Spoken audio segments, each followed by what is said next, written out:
మాతృభాషా పరిరక్షణకు మేధావులు ముందుకు రావాలన్నారు ఆర్థిక మంత్రి ఈటెల రాజేందర్.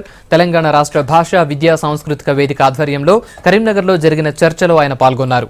ఇంగ్లీష్ మీడియంలో చదువుకుంటే తప్ప ఉద్యోగాలు రావనే భ్రమలో తల్లిదండ్రులు ఉన్నారని, వారి ఒత్తిడి మేరకే సర్కార్ కూడా ఇంగ్లీష్ విద్యను ప్రోత్సహిస్తోందన్నారు. తెలుగు భాషను రక్షించుకోకపోతే భవిష్యత్తులో మన భాష కూడా అంతరిస్తోందన్న భాషలో చేరుతుందని ప్రముఖ రచయిత అంపశయ్య నవీన్ ఆందోళన వ్యక్తం చేశారు.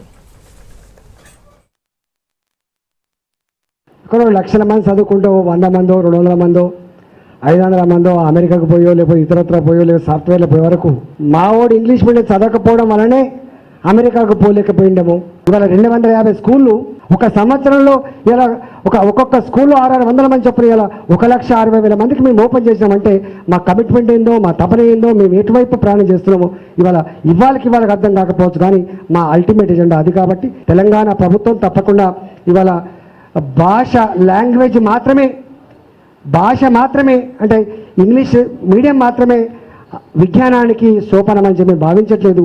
అది కింద పేరెంట్స్ ఉండొచ్చు, కొంతమంది అవగాహన లేకుండొచ్చు, కానీ తెలంగాణ ప్రభుత్వం భావించట్లేదు. తెలుగులో పుస్తకాలు రాసేవాడికి చాలా చాలా చాలా విపత్కరమైన పరిస్థితి. ఆ పుస్తకాలు రోజు రోజుకు చదివే వాళ్ళ సంఖ్య తగ్గిపోతున్నది.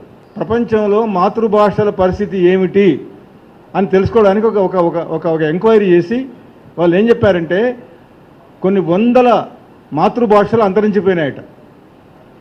అట్లాగే కొన్ని మాతృభాషలు అంతరించిపోవడానికి సంసిద్ధంగా ఉన్నాయి. అలాంటి పరిస్థితి ఏర్పడింది. అందులో వాళ్ళు తెలుగును కూడా చేర్చారు. Please note it. తెలుగును కూడా అంతరించిపోయే భాషల్లో ఒకటి అని చెప్పారు.